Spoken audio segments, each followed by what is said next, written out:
And sometimes you feel like, I also want that. I want that, whatever they are wearing. But when you look at this, do you feel that way? You feel like, I want this. Only rarely someone would feel that way. They have to, make that connection somehow. Fortunately, we monks felt that way at some point in our lives, and we are wearing this robe. So the robe symbolizes the paddy field. Paddy field, the pattern of a paddy field, if you have seen these Asian paddy fields, they have all these lines and a particular way that they have organized it. The irrigation system and the patterns. The Buddha pointed at Magadhan paddy field and said, just make the robe like that. Doesn't have to have any artwork other than how the paddy field has been designed. But the most significant thing about the robe is that it is all about cultivation. The paddy field is also about cultivation. And why we monks are wearing this is about cultivating wholesome qualities. So when you look at the robe, you feel that we should be mindful. If we monks mindlessly wear this robe, this is just one piece of cloth, right? If we just don't pay attention to it, it just falls off. So there is a significant way of us wearing this robe. We need to be mindful, otherwise, it just, falls off, and somebody will say that, oh, the monk is not properly paying attention to the robe. But for you, when you wear your shirt, you just don't have to worry about it. It's just that he said, you cut my hair. If you see a gray hair on whatever day, just tell me. And this went on, and he ruled nicely. And on this one day, the barber happened to see a gray hair and informed that to the king. And the king immediately decided to renounce the palace, and he went to the forest, having passed the kingdom to his next generation, to his children, to his son. And the king also gave this advice, when it comes to your turn, that when you see a gray hair, after many years, you too renounce all these and go into the woods and practice the Brahma Vihāras, Metta, Karuna, Mudita and Upekha. Goodwill, compassion, altruistic joy and equanimity. And go to the Brahma kingdom, Brahma realm. So this was the advice, and all generations after generations this went on, because they lived so long, they lived virtuously looking after the kingdom, and this went on. But there was one king whose name, as I recall, is Kala Rajaka. He decided to change the tradition. There's always someone who changed things, right? And this happened to be this last king. When his hair turned grey, one hair turned grey, he decided not to quit. He went on ruling without passing the kingdom to the next generation. And that was it. It collapsed the kingdom. The whole kingdom became unvirtuous, and robberies and all these bad things started happening. The kingdom collapsed. Now, having said that, the Buddha said, that very Mahādeva was me. I was a bodhisattva at that time. And I established something at that time, and generations after generations it went on. Now, in my Buddha kingdom, I have established the Eightfold Path and many customs and traditions. And I tell you, If you practice this, generations after generations, passing this on to the next generation, this will flourish without any interruption. And then the Buddha said something very important. He said, Ma antima puriso ahuvat. Don't be the last person. Don't ever be the last person. Now that I have established these traditions, Kaṭhina traditions and all these traditions, and don't be the last person. And are you being the last person here? No. You are passing this on to the next generation, keeping to the Buddha's word. And you are building another generation, you are seeing your children watching this. And especially if your parents saw that, you learned this from them and you are continuing this tradition, they'll be the happiest. Because they are seeing that what they learned continues and it goes on from generation to generation, and you are passing this on to the next generation. You are keeping your heart closer to the Buddha's teachings, the Eightfold Path, and you keep going. And your mind rejoices that you had this opportunity to participate in Kaṭhina ceremony. This happens only once a year.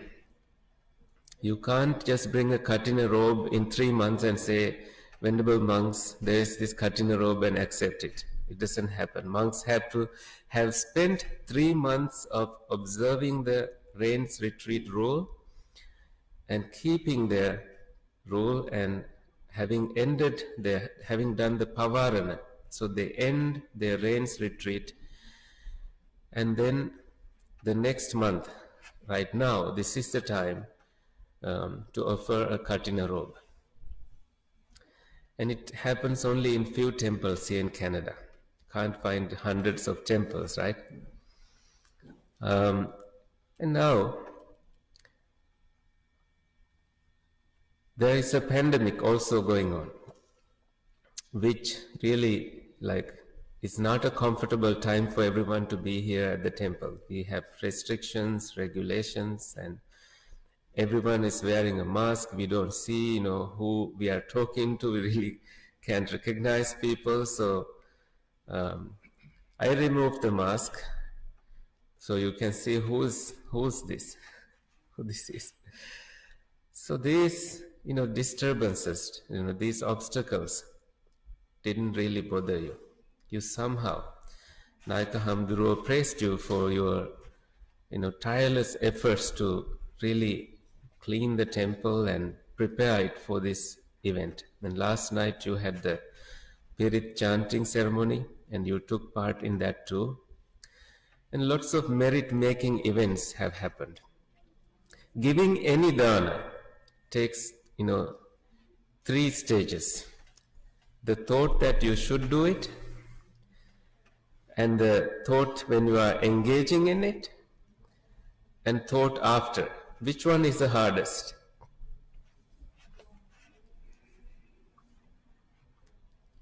Is it the thought that you are, you want to do it? Is it the thought when you are engaging in it? Or is it the thought after? It's usually the thought after, because if you live 75 years after now, you always need to maintain this mind state that you did this punya karma. And all these 75 years you will be thinking, how happy I am that I did this. So the Buddha's teaching is all about, benefiting yourself. There's no parartha, there's no doing good for others without benefiting oneself in Buddha's teachings. Buddha himself showed that, he established himself in virtues and he instructed others to follow the same way. Now into Kaṭhina offerings, Kaṭhina robe offerings. What's the meaning of Kaṭhina? Kaṭhina is a wood frame which is very stable And on that wood frame, you put a piece of cloth and you cut it into pieces and bring it together, making it into a robe. Usually during the Buddha's time, clothes were so rare that the monks were also there were too many monks and less cloth material.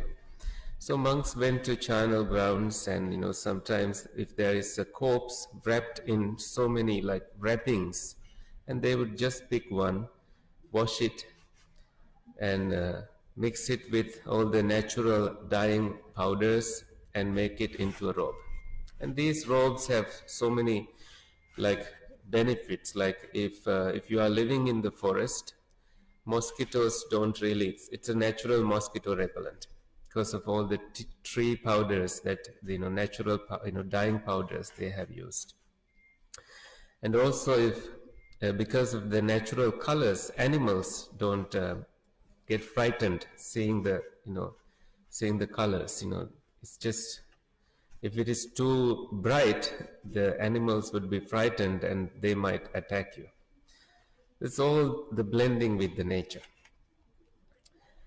And having made a robe out of that Kaṭhina, that thing that is very stable, that wood frame. So Kaṭhina's benefit is also stable, lasting for a long time. There is a text called Kaṭhina Vaṅsa. In it, a story is recorded as to the Buddha telling Venerable Ananda to collect about 500 Ehi Bhikkhu monks who have joined the order, as the Buddha was just calling them Ehi Bhikkhu, come and join the order. That's all the Buddha had to do. But now we don't find candidates like that. We can't just say, come and join the order. There's a huge process. It only happens at a time when a Buddha is, present, Buddha is alive.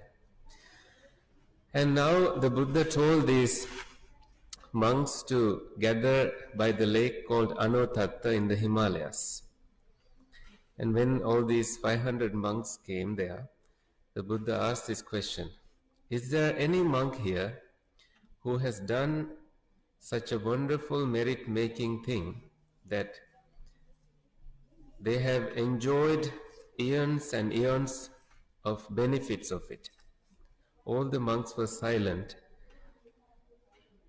but this one monk named Nagita, he stood up and he said, Venerable Sir, I did this during the Buddha Vipassina's time, many years ago. I was a lay disciple born to a wealthy family, and I was so happy seeing the Saṅgha, seeing the Buddha. I wanted to offer a Kaṭhina robe, and I managed to get it done. And that punya, that merit that I earned, made me free from purgatory hell realms all the time I was in the samsara. I was never born in any hell realm. Ito tinse Mahā kappe nābhijanāmi duggatin. I do not recall being born in any hell realm, even when I recall the 30 years in my past lives of being born in different places. So such is, the strength I gained after offering a Kaṭhina robe. So he was born as a universal monarch many hundred times, and he was always a leader, whether he was born in heavenly realm or human realm. He was always a leader. And he always had a lot of support. So you are not expecting any of that, right? You are just wanting this transformation in the mind as you are engaging in spiritual activities today. The mind is, a dangerous master, but also a beautiful servant. If I ask this question based on the Buddha's teachings actually, Where do we actually live? We don't live in houses or temples. We live in our mind, which is an unlimited area. If regrets are piling and worries are being built, you don't live in peace. You are living in pieces. This is what the Buddha taught in Dhammapada first Gatha, Mano Pubbangama Dhamma. All the things that arise in your mind, it kind of is the forerunner. If you are in a depressive state, the mind will give you a fake thought and say, kill yourself. Sometimes we believe it. Robert Wright wrote a book about human evolution and said, brain and the mind always tell fake stories to us. This is all based on how the Buddha also approached us and taught us about this transformation, continuing the tradition without us being the last people. Look at our own mind, the Buddha said, continuously. Sachitta pariyodapanam. Discipline your own mind, tame your own mind, cultivate your own mind. And this is a property you have, nothing else. When you cultivate your mind, it brings you benefits. It brings you happiness, it brings you joy. Pleasures, you can gain pleasures by riding a sports car, but that is temporary. But when you have real peace in your mind, that is really called happiness. It's not the temporary pleasures that you can have. You can have so much money in the bank, but happiness is just having peace of mind. You can buy the best mattress in the world, but will that give you good sleep? No. It's just a peace of mind giving you good. You can build a huge house, a mansion, and it doesn't matter. It's the mind. So this is why, we need to continue the Buddha's tradition by doing as best as we could. That's what we monks are committed to, and that's why you all are supporting us by giving robes. That 3 months you spent together, continue supporting monks, you are continuing the tradition. You don't want to be the last person. We always, need to understand that, these external world, seeing, hearing, smelling, tasting, physical sensations and thinking, they always deceive us. Even our own brains, even within our evolution, how women think and how men think, these are all affecting our chemicals and biologies. We are biological, chemical and cosmic beings. We are always affected by moon, the sun and all these planetary systems. This is all about Buddhism, how we are all connected. Women have what they call the peripheral vision. Men have what they call the tunnel vision. So you tell men to find something in the fridge, they open the fridge and they say nothing there. And you open the same fridge and you say this thing is here. It's because you pay attention to details. They don't. They just look at one spot and it's not there. What is this telling us? It's about how we are all different and differently connected, differently evolved. The Buddha was seeing these magical connections. It's like quantum, all these the matrix seen by the Buddha. And telling us, just understand that these things are there and it's all mind-made, and make sure that this mind remains wholesome, mind remains clean, mind remains pure. And for us to achieve that purity, we cultivate the Eightfold Path. And for that, the temple is the best place. And where there is a temple, there are monks living, Saṅgha living. And you look after Saṅgha by offering a Kaṭhina robe today. And this started during the Buddha's time and it will continue as long as it continues. We never know how long. But, when the Buddha allowed monks to receive a Kaṭhina robe, monks were traveling, for tradition, and they stopped for rains. They came to see the Buddha, and monks were still wet clothed, and the Buddha said, I allow you an additional robe. And, monks spent 3 months, and after that lay people started giving robes like that. And that tradition still goes on.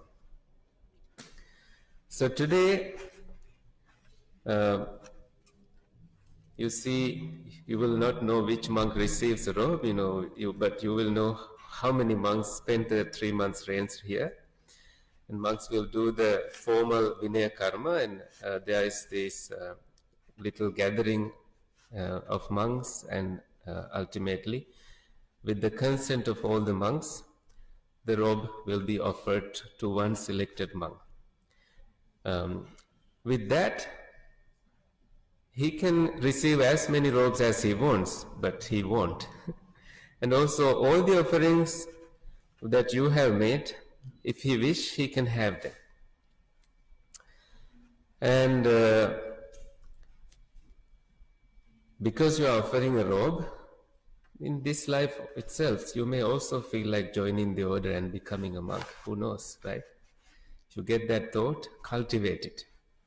And join a nunnery or join a monastery and continue this, renunciation, being like Mahādeva. But the Mahādeva's journey was to Brahma realm. But our journey is beyond. The Buddha is sending us all the way to freedom from all sufferings. Right? The Buddha was never only talking about suffering. He was talking about happiness, and the highest happiness that you can achieve.